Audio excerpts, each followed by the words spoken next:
Empezamos. 34 cadáveres de los reos asesinados en la penitenciaría ya han sido entregados a sus familiares. Personal del Laboratorio de Criminalística continúa con el reconocimiento de los cuerpos. El contacto es con Catalina García, quien se encuentra en la morgue. Catalina, buenas tardes, adelante. ¿Qué tal? Buenas tardes. En efecto, continuamos en los exteriores del Laboratorio de Criminalística de la Policía Nacional, donde continúan llegando familiares en busca de respuesta para saber si los suyos forman parte o no en la lista de privados de libertad asesinados en la masacre del pasado viernes dentro de la penitenciaría del Litoral. Cabe mencionar que cada vez son menos familiares los que llegan hasta este punto y están siendo atendidos en carpas y sillas que han instalado dentro de la morgue. Hemos preparado un reportaje para ustedes. Veamos. Continúa la identificación de cadáveres en el Laboratorio de Criminalística y Ciencias Forenses de la Policía Nacional. 62 han sido los cadáveres ingresados, 34 cadáveres que fueron entregados hasta ayer en la noche. En el día de hoy esperamos aumentar esa cifra para que los ciudadanos que ya se han puesto en contacto con nosotros pues puedan recibir de manera digna a sus familiares para que procedan a la inhumación. En la lista de los asesinados en la masacre del pasado viernes en la penitenciaría del Litoral, la policía confirma el deceso de Abraham Muñoz, involucrado en los casos de corrupción por delincuencia organizada en el caso de la venta del medicamento Aptenra durante la pandemia. El cadáver de Muñoz fue entregado a su familia la noche de este lunes. El cuerpo fue encontrado en el área de transitorio de la penitenciaría, calcinado. Fue identificado mediante el método de antropología forense. Es decir, tatuajes, cicatrices, señas particulares y características y detalles que nos permitan de alguna manera poder comparar con la información que se recaba. Otro de los cuerpos identificados y entregados es el de Víctor Chele, también acusado de delincuencia organizada por irregularidades en el Hospital del Guasmo. El proceso de tratamiento de cadáveres seguirá por varios días. El coronel Marcos Ortiz, director nacional técnico científico de la policía, indica: vamos a seguir trabajando en el transcurso de estos días. Esperamos despachar todos estos procesos de identificación. Los demás cuerpos pasan a la segunda fase de identificación antropológica por estar incinerados y desmembrados. Si no se logra con esta fase, pasan a una tercera, que es la identificación en base al perfil genético, es decir, ADN. Él sí forma parte de la lista. ¿En qué pabellón estaba? Él está en pabellón 2F. Desde el interior del Laboratorio de Criminalística se nos ha indicado que ningún cadáver será entregado sin ser plenamente identificado. Es cuanto puedo informar a esta hora de la tarde. Ustedes siguen con más en estudios. Buenas tardes. Buenas tardes, Catalina. Muchísimas gracias. Presencia de militares dentro de los penales, normativas sobre uso de la fuerza, entre otras medidas, han sido anunciadas por el gobierno para hacer frente a la crisis carcelaria. Especialistas consideran que estas acciones no resuelven los problemas de fondo. 328 reos han sido asesinados en las cárceles del país en lo que va de 2021, año en el que se ha evidenciado con sobra de ejemplos que el control de las cárceles no está precisamente en manos de las autoridades. Luego del último estallido de violencia en la penitenciaría que sumó 62 muertes a las estadísticas, el gobierno ha lanzado lo que denomina un acuerdo nacional para afrontar la crisis carcelaria. Entre lo relevante, presencia militar y policial dentro de las cárceles de forma indefinida. Un buen primer paso, dice el excomandante general de la policía, Ramiro Mantilla, quien espera que este sea el inicio de una intervención seria que termine con el desarme paulatino de los reos. Si no se toma el control de esos pabellones y no se desarticulan esas organizaciones, nada garantiza de que no vuelva a haber otra masacre, pero por lo menos este paso es el adecuado. En un mensaje a la nación, el presidente Lasso aseguró que se ampliará y aplicará la teoría de autoría por dominio de organización. Habló además del envío de un proyecto de ley para detallar las normas para el uso progresivo de la fuerza. Christopher Gallegos, ex subsecretario de Rehabilitación, cree que no hacen falta normas, sino más bien voluntad para aplicarlas. La falta de aplicación de estos instrumentos jurídicos o la falta de conocimiento de las autoridades hace que evidentemente sea imposible retomar el control de las cárceles, por lo menos en el contexto actual. En la lista de anuncios, ha dicho el primer mandatario, se dará paso a un proceso de pacificación de las cárceles a través de la mediación entre organizaciones delictivas. No se puede negociar con quienes dispusieron las muertes y las masacres. Ellos cometieron un delito y tienen que ser procesados. No sabemos si el líder de estas estructuras delictivas o quien financia estas operaciones delictivas, por último, se encuentra aquí en el Ecuador o se encuentra dentro de la prisión. Quizás no, y eso sería un problema. Para el sociólogo Héctor Chiriboga es importante que el gobierno entienda que en las cárceles se debe proceder con la reclasificación de los reos, un proceso que implique retirar los liderazgos de quienes hoy desde ahí siguen operando. Y pueda ver a los cabecillas de las mafias desarmados y reducidos en otros lados, en otras prisiones, y realmente sometidos a un régimen carcelario, pero que no estén como están ahora, como amos. Son una especie de señores feudales donde tienen un montón de vasallos y ellos disponen de la vida y de la muerte. Entonces, ¿las medidas del gobierno son suficientes? Son suficientes por el momento, pero es un momento que no va a durar mucho. En todo caso, ha dicho el Ejecutivo que desde este lunes la seguridad pasa a ser la prioridad número 1 del despacho presidencial. En Guayaquil, Carlos Acoto, 24 horas. Familiares de los reos continúan llegando a los exteriores de la penitenciaría del Litoral en busca de información y para tramitar las boletas de excarcelación. Luisa María Heredia está en ese centro carcelario y nos cuenta más. Hola, Luisa. ¿Qué tal, compañeras, amigos televidentes? Muy buenas tardes. Así es, aquí en los exteriores de la penitenciaría del Litoral todavía reina la incertidumbre.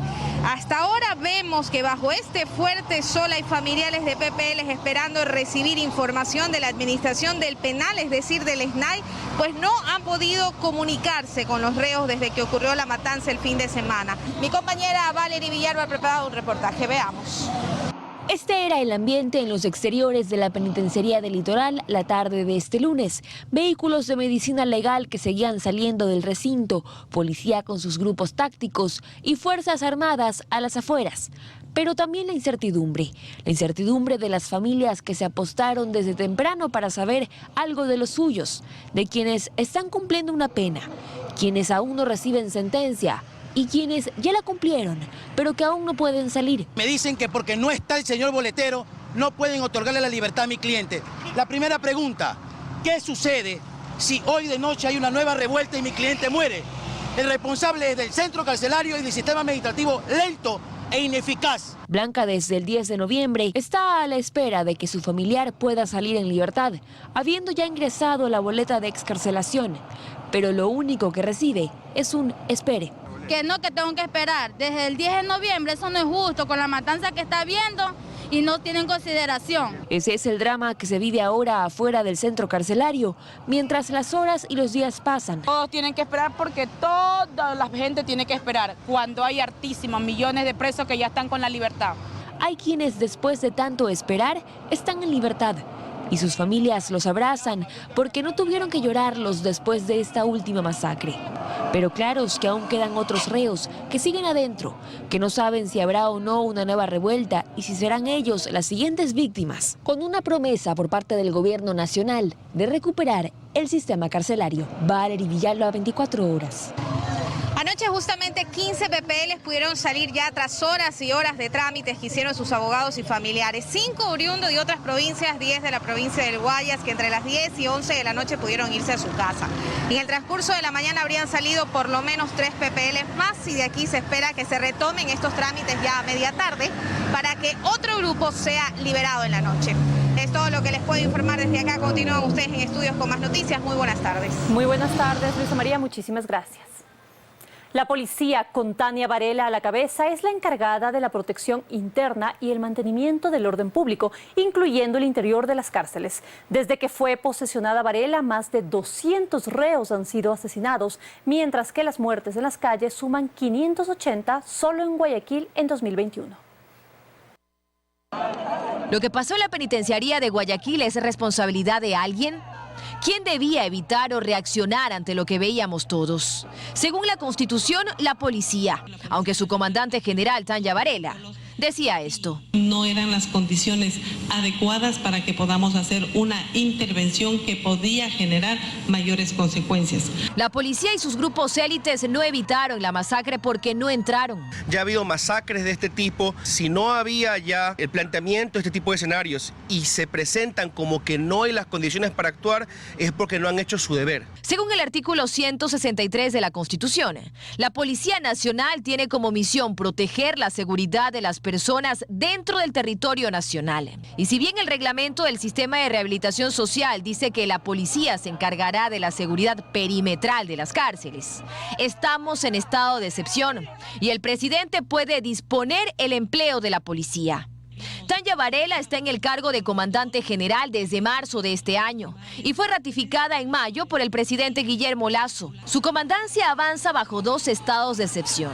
Uno de ellos en el sistema carcelario, que desde que ella está enfrente ha dejado ya 3 masacres. La de julio con 22 asesinados, otros 119 en septiembre y 62 asesinados más esta vez. Parecería que en ninguno de estos casos la inteligencia penitenciaria a cargo de la policía alertó. Habíamos divisado con los drones que se encontraban deambulando por todo el centro penitenciario armados y con explosivos. Pero la policía no podía usar sus armas dentro de la cárcel. Sí podía, y podía incluso hacer más. El artículo 30.1 del COIP es claro cuando dice que existe cumplimiento del deber legal cuando un servidor de la Policía Nacional cause lesión, daño o muerte a otra persona, si existe amenaza o riesgo inminente a la vida de terceros. El presidente Guillermo Lasso debe hacer esos cambios y apuntar realmente hacia lo técnico en este sentido. Mientras que el estado de excepción por la inseguridad en las calles, también a cargo de la general Tanya Varela, tampoco avanza bien. Desde que comenzó el año hasta el momento son 2.100 los asesinados, 580 de ellos aquí en Guayaquil, donde mientras en la cárcel morían 62 personas este fin de semana, en un solo día en las calles de la ciudad, 9 fueron asesinados. Dayana Monroy, 24 horas. El gobierno analiza la posibilidad de extender el estado de excepción en el país para reducir la inseguridad en algunas ciudades. Los resultados de los operativos ejecutados son positivos, según la Policía Nacional. Este 18 de noviembre se cumple el plazo de un mes del estado de excepción que decretó el presidente de la República, Guillermo Lasso, para reducir los índices de inseguridad en algunas ciudades del país. Y los resultados de los operativos ejecutados por la Policía Nacional son positivos, según el director de Seguridad Ciudadana de la institución. Tenemos 6.452 detenidos, 60 armas de fuego, 71 grupos de delincuencia organizada que han sido puestos a órdenes de la justicia. El trabajo más duro, según el general Salinas, fue en las ciudades de Guayaquil, Quito, Machala y Esmeraldas, en donde a pesar del estado de excepción, la delincuencia no dio tregua y se dio modos para cometer diferentes delitos, como sicariatos, expendio de drogas y asaltos. Ha tenido gran efectividad con la captura de varias bandas con los operativos impactos por parte de la Policía Judicial, sobre todo algunas que estaban orientadas al sicariato. Sobre todo buscamos que caiga la red completa y que se ataque a los cabecillas de estas organizaciones para neutralizar. En Quito, de igual forma, los operativos lograron desarticular varias organizaciones delictivas dedicadas al robo de personas, domicilios y entidades comerciales. Hemos tenido resultados importantes, como es 43 armas de fuego que han sido localizadas en estos operativos. Se ha incautado también 937 armas blancas. Hemos cogido también droga, 8.599 gramos, tanto de marihuana como de cocaína. También las autoridades han logrado decomisar varias toneladas de droga, principalmente en las ciudades costeras del país. Vamos a batir un reto histórico, más de 160 toneladas que ya van en el largo del año. Y a partir del 19 de noviembre, fecha en el que ya no estará vigente el estado de excepción, la Policía Nacional ejecutará otro tipo de planes de seguridad en algunas ciudades del país. La Policía Nacional está preparando ya el Plan Diciembre Seguro. En este Plan Diciembre Seguro nos focalizaremos en los ejes comerciales y también en los ejes financieros, donde se reforzará con el eje preventivo, investigación e inteligencia para evitar que la ciudadanía sea blanco de la delincuencia. No obstante, el gobierno nacional analiza la posibilidad de renovar este estado de excepción en el país. Esto después de revisar los resultados arrojados en los operativos ejecutados por las instituciones de seguridad. En Quito, Paul Coello, 24 horas. Y tras el anuncio del presidente de la República sobre el envío de reformas legales en materia de seguridad, los legisladores aportan con otros temas a reformarse, aunque también sostienen que no se trata de crear normativas, sino de aplicarlas. Las reformas de seguridad están trabajándose según el bloque oficialista. No se trata de un nuevo tipo penal, sino que se ampliará y se aplicará un artículo ya existente sobre la autoría de dominio de organización. Lo que se va a agregar es un numeral adicional para poder judicializar estos casos, porque sabemos que estas personas que están privadas de libertad ya se encuentran perseguidas por algún delito en concreto, y lo que se va a hacer es judicializar algunos hechos que ocurran dentro de las cárceles, como los hechos lamentables que hemos visto. Las reformas tendrán 3 ejes mensajes que incluso van por el uso progresivo de la fuerza. Porque aquí es importante destacar que la acción conjunta de la policía y las Fuerzas Armadas tiene que estar articulada justamente en que podamos contener cualquier hecho para evitar justamente lo que ha sucedido. Aunque sobre esto ya han existido debates en el Parlamento. Mientras tanto, Pachacuti y el PSC aspiran a que llegue el texto lo más pronto para debatirlo en el Pleno. Le tomamos la palabra, pero que presente ya, porque esto no es lo haré mañana, esto es ya. Tiene que haber un plan integral y en este sentido pues estamos totalmente de acuerdo. También hay voces contrarias. Desde la izquierda democrática consideran que ya hay normativas e incluso proyectos presentados que podrían ser analizados. Realmente lo que se necesita es que los operadores de justicia realmente apliquen de manera adecuada las normas. Miren, existen 37 proyectos que están represados en la Comisión de Justicia y Estructura. UNES, por su lado, dice que el problema de las cárceles no tiene que ver con normativas. De hecho, cuando uno mira las cosas con tranquilidad, se da cuenta que en el Ecuador tiene una gran cantidad de leyes y poca operativización de las leyes. Para mí el problema central es un problema incluso de institucionalidad. En Quito, Andrea Samaniego, 24 horas. La policía decomisó cerca de 3 toneladas de droga ocultas en un contenedor con cajas de banano en el puerto de Guayaquil. Una persona fay detenida. Paul Tutibén nos cuenta más información desde el puerto de Contecón. Paul, adelante, buenas tardes. ¿Qué tal? Buenas tardes. Cerca de las 3 toneladas de droga fueron decomisadas el día de ayer acá en el puerto marítimo. Esto es en el sur de Guayaquil. Como lo pueden ver, el cargamento que pretendía ser enviado al exterior, específicamente a Georgia y Grecia, estaba oculto en cajas de banano. Habían contaminado en esta ocasión mediante la modalidad gancho ciego 2 contenedores. El can amaestrado encontró en los contenedores, por ejemplo, en uno de ellos 100 cajas. Cada caja tenía 14 ladrillos y en otro contenedor 95 cajas. El jefe de la unidad antinarcóticos dio a conocer que el total de lo decomisado sería más de 2.700 dosis que fueron retiradas de cocaína y el precio en el mercado internacional superaría el cargamento los $100 millones. Escuchemos lo que dijo el jefe de la unidad antinarcóticos, el coronel Manuel Gómez. 2 toneladas 705.405 gramos. Uno de los contenedores contenía aproximadamente 100 cajas, entre 13 y 14 paquetes tipo ladrillo. El destino final era Georgia y Grecia. El decomiso de las cerca de 3 toneladas de droga acá en el puerto marítimo permitió la captura de una persona. Sería el representante legal de la empresa que pretendía enviar el alcaloide al exterior. Y según datos de la Policía Nacional, en lo que va del año, han decomisado 46 toneladas de droga acá en el puerto marítimo. Esto es en el sur del puerto principal. Hasta aquí la información. Gracias. Buenas tardes. Más noticias, mucha atención. El COE Nacional aprobó el retorno obligatorio a clases presenciales.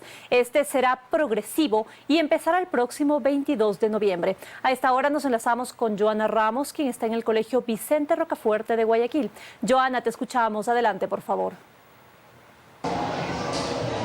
¿Qué tal, compañeras? Muy buenas tardes. Así es, el anuncio se hizo hace pocos minutos aquí en el Colegio Vicente Rocafuerte, esto en el norte de Guayaquil. Aquí estuvo el presidente de la República, Guillermo Lasso, justamente para ser parte de una jornada de vacunación a los niños y jóvenes de esta institución educativa. Minutos después, el COE Nacional confirmó que dio paso al pedido del Ministerio de Educación para el retorno progresivo obligatorio a las aulas. Escuchemos lo que se dijo. Luz verde para el retorno obligatorio a clases presenciales. El Comité de Operaciones de Emergencia Nacional aprobó el pedido que hizo el Ministerio de Educación para volver a las aulas. Este martes, el presidente de la República, Guillermo Lasso, reconoció el avance de la vacunación en todo el país. Hemos vacunado ya al 61% de los ecuatorianos. El presidente del COE Nacional, Juan Zapata, aseguró además que las condiciones para retornar a las aulas están dadas. Sobre todo en el seguimiento epidemiológico, en el tema del funcionamiento de los protocolos, y creemos que hemos tomado una decisión absolutamente técnica. Por su parte, la ministra de Educación, María Brown, aseguró que a la fecha más del 77% de los estudiantes de entre 12 y 17 años ya tiene al menos una dosis de la vacuna contra el coronavirus. Así también ya hemos avanzado en la vacunación de los niños de 5 a 11 años de edad. El retorno será progresivo y empezará el próximo 22 de noviembre. En el primer grupo están 402.309 estudiantes de tercero de bachillerato técnico y rural. Luego, el 6 de diciembre, está previsto el retorno del resto de los estudiantes de bachillerato y de básica superior. Con ellos se llegaría a 1.8 millones de alumnos asistiendo a clases presenciales. Luego, el 6 de diciembre, está previsto el retorno del resto de los estudiantes de bachillerato y de básica superior. Hayamos alcanzado en la mayoría de los cantones del 85% o superado el 85% de la vacunación en la población entre 5 a 11 años de edad. En el caso de producirse que no existiera ese porcentaje en algún cantón del país, el 17 de enero, en esas instituciones educativas esperaremos a llegar a ese indicador para poder retornar a la presencialidad. Mientras que la ministra de Salud, Jimena Garzón, aseguró que en aquellos cantones donde la vacunación avanza un poco más lenta, se tomarán acciones. Continuamos vacunando a partir de los 5 años de edad. En los centros educativos hemos coordinado con el Ministerio de Educación para que aquellos niños que no han recibido su vacuna, los niños de 5 a 17 años, lo puedan recibir en cada institución, en cada unidad. Se anunció además que se tiene previsto para este fin de semana una jornada masiva de vacunación en varias ciudades, una de ellas Guayaquil y Quito. Con esta información me despido. Siguen ustedes con más noticias en estudio. Muy buenas tardes. Buenas tardes también para ti, Joana. Muchísimas gracias. Y empezó en la Asamblea el primer debate del proyecto de ley urgente en materia económica enviada por el Ejecutivo. Andrea Samaniego nos tiene más detalles desde el Palacio Legislativo. Andrea, buenas tardes. Gracias, ¿cómo están? Muy buenas tardes. Así es, en efecto, la Asamblea Nacional ya se encuentra debatiendo en primera instancia este proyecto de ley que fue enviado por el Ejecutivo y con el cual se busca una reactivación económica. Este proyecto de ley recibió algunos cuestionamientos previo a este primer debate por parte de algunos sectores productivos, económicos, de gremios, cuestionamientos que fueron escuchados por la Comisión de Desarrollo Económico que elaboró este primer informe y que ha realizado algunos cambios al texto que inicialmente envió el Ejecutivo. Por ejemplo, se incrementó la base de 2.000 a 2.500 para las contribuciones personales. También hay un incremento en las deducciones del impuesto a la renta de 5.000 a 10.000 dólares. Entre otros temas también está la eliminación de la reforma a la ley de hidrocarburos, entre otros. Se espera que en este debate se puedan tratar estos temas que siguen siendo o que siguen teniendo algunas observaciones por parte de los asambleístas. Escuchemos lo que nos dijo Vilma Andrade, vicepresidenta de la Comisión de Desarrollo Económico. Se ha bajado las cifras, porque si nosotros vemos el hecho de que ya quienes contribuyan no sean de 2.000 dólares, sino 2.500 dólares, hay de hecho una afectación a esa aspiración del gobierno. Pero yo quisiera que también señalemos que hay planteamientos absolutamente radicales. El Partido Social Cristiano dice no más impuestos, pero no nos da una alternativa de cómo el gobierno, y yo hablo de en general, el país, cómo puede demandar en este momento los préstamos internacionales si no cumplimos con la recaudación, que es parte de los compromisos. Y bien, se espera que esta jornada aquí en la Asamblea Nacional sea extensa. Al menos 50 legisladores podrían participar de este primer debate, van a dar sus observaciones, por lo cual podrían tomarse hasta una jornada y media en este debate que se desarrolla aquí en la Asamblea Nacional. Y según el trámite, pues esto luego pasa nuevamente a la Comisión de Desarrollo Económico para elaborar el informe para segundo debate. Este es nuestro reporte desde el Parlamento. Ustedes tienen más noticias. Muy buenas tardes. Muy buenas tardes, Andrea. Muchísimas gracias. Consejeros de Participación Ciudadana habrían pedido cargos públicos a cambio de beneficiar a una aspirante a la Superintendencia de Ordenamiento Territorial. La denunciante habría grabado los pedidos. La denuncia fue puesta en Fiscalía. Fausto Yepes informa. Se trata de conversaciones grabadas en febrero de este año y en las cuales supuestamente estarían involucrados 4 miembros del Consejo de Participación Ciudadana y Control Social. Allí, una de las aspirantes a ocupar el cargo de superintendenta de ordenamiento territorial denuncia que le habrían pedido cargos en la superintendencia a cambio de hacerle ganar el concurso. La denuncia ha sido ya presentada en la Fiscalía General del Estado y también parte de las pericias han iniciado ya durante esta semana. El caso de momento se encuentra en en investigación y tiene carácter de reservado. No obstante, el abogado de la denunciante nos ha dado algunos detalles de lo que ha ocurrido previo a la denuncia, cuál es el contexto en el que se realizaron estas llamadas, las conversaciones y obviamente la denuncia. ¿Qué le pedían a cambio? Cargos y puestos para poder de una u otra manera, a decidir mi clienta, poder acceder a ocupar ese cargo. Mi clienta tomó los recaudos necesarios y decidió grabar estas conversaciones telefónicas que obviamente ahora ya se encuentran en fiscalía, hay reserva de la investigación y obviamente el día de hoy se llevó a cabo una audiencia privada para la extracción de las mismas. Se hace mención a estados, a lugares específicos donde se podrían haber reunido, donde podrían estar los otros consejeros denunciados. De momento son 4 los consejeros de Participación Ciudadana que estarían siendo parte de esta investigación por un presunto delito de concusión. No obstante, no se descarta que se involucre a un ciudadano más que habría sido el contacto para gestar estas llamadas y los pedidos supuestamente hechos desde Participación Ciudadana. Pese al embargo de cuentas a 17 de los 20 sentenciados en el caso Sobornos, la expectativa de cobrar en total 14.7 millones de dólares no es tan fácil, a decir de los abogados, pues la unidad de recuperación de activos de la Procuraduría deberá hurgar en cuentas y bienes de los sentenciados. El expresidente Correa y otros 16 sentenciados por cohecho en el caso Sobornos tienen sus cuentas embargadas por incumplir la sentencia que a más de años de cárcel les condena a pagar en total 14,7 millones de dólares de reparación integral al Estado. Se tendrá que buscar en todas las instituciones del sistema financiero locales si es que esas personas tienen valores económicos ahí. La Procuraduría consiguió la orden judicial para embargar las cuentas de 17 de los 20 sentenciados que no han pagado voluntariamente la reparación integral al Estado. La idea es trasladar el dinero que puedan existir en ellas a cuentas de la Judicatura y luego al Tesoro Nacional, hasta completar los 14,7 millones de dólares que dice la sentencia.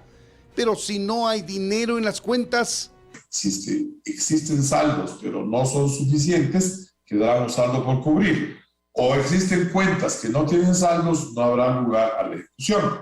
Y aclara que si no se consigue el dinero, la unidad de recuperación de activos creada por la Procuraduría el año pasado deberá buscar la ejecución de la sentencia acudiendo a bienes muebles e inmuebles. Seguramente el procurador lo que hará es ir a la ejecución común, es decir, solicitará el embargo de los bienes inmuebles que tengan los condenados. Y en este ámbito se pueden presentar una serie de escenarios: que los sentenciados tengan bienes a su nombre o que no los tengan, o que los hayan vendido o transferido a terceros. Tiene que seguir buscando, podría contratar una de esas empresas que se especializan en la búsqueda de todos los activos de estas gentes y empezar a verificar internacionalmente si es que tienen otros bienes por ahí. Es decir, con el embargo de cuentas inicia una gama de posibilidades que franquea la ley para conseguir el cobro de la reparación integral a cada sentenciado. Pero hasta que esto ocurra pueden transcurrir varios meses o quizá años en busca del cobro del valor correspondiente, que si no lo consiguen definitivamente, lo que corresponderá es declarar la insolvencia de cada sentenciado. En Quito, Freddy Paredes, 24 horas. Estamos de regreso con más información. La diabetes afecta especialmente a los niños en Ecuador.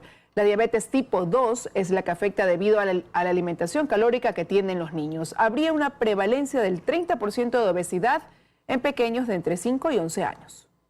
Sobre los niños hay una amenaza de la que debemos estar conscientes. Es la diabetes, que los acecha especialmente debido a la mala alimentación. Según Janet Borja, hay 2 tipos de diabetes, una la autoinmune y la tipo 2, adquirida por malos hábitos. En el caso de tipo 2, en cambio, ya es la alimentación que comen los niños, las comidas chatarras, los jugos naturales que dicen que les dan tampoco es recomendable porque es un alimento lleno en azúcar.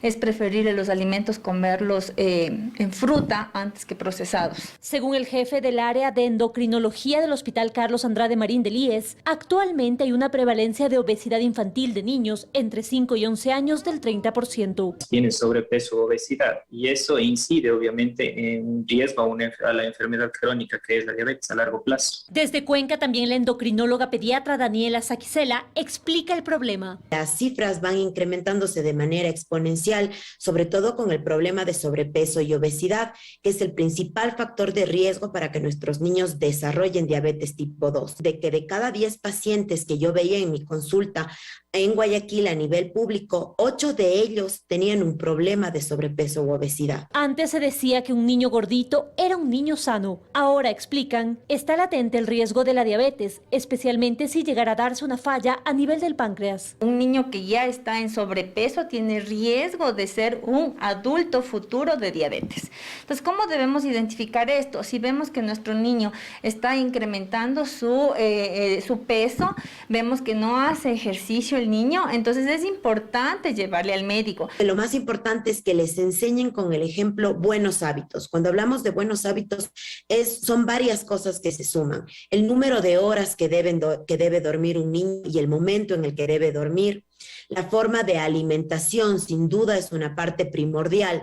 Tratar de evitar consumo alto o excesivo y diario de alimentos procesados. Y sobre todo el control en lo que es la ingesta de los alimentos que ingieren los niños actualmente, que está basado mucho en lo que son azúcares refinados. Si la diabetes no se controla a tiempo, podría dañar otros órganos. Es por esto que se requiere detección temprana. En Quito, María Gracia Acosta, 24 horas. Expertos sostienen que el retorno a clases presenciales debe suponer cambios en la educación. Además, piden a las autoridades flexibilidad en cuanto a la vacunación, pues solo 23 de los 221 cantones del país tienen el 85% de su población vacunada con 2 dosis.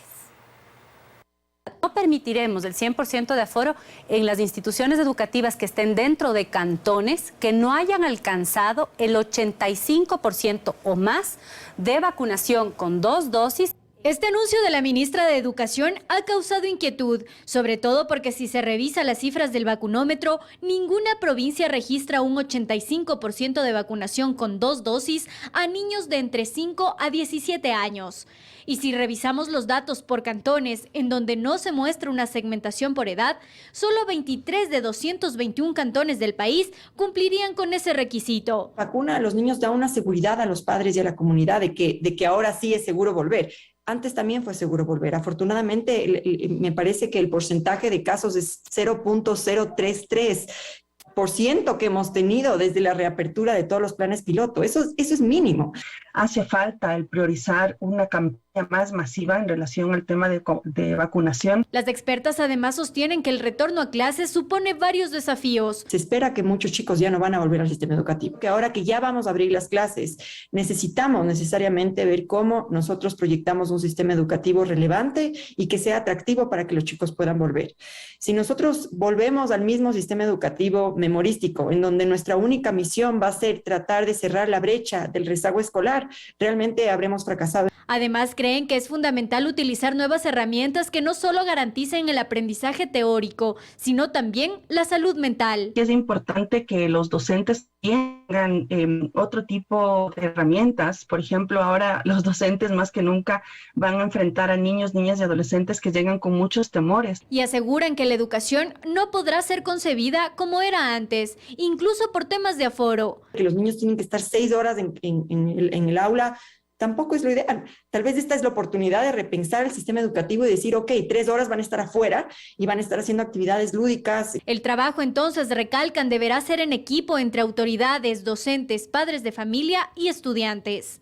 En Quito, Belén Merizalde, 24 horas.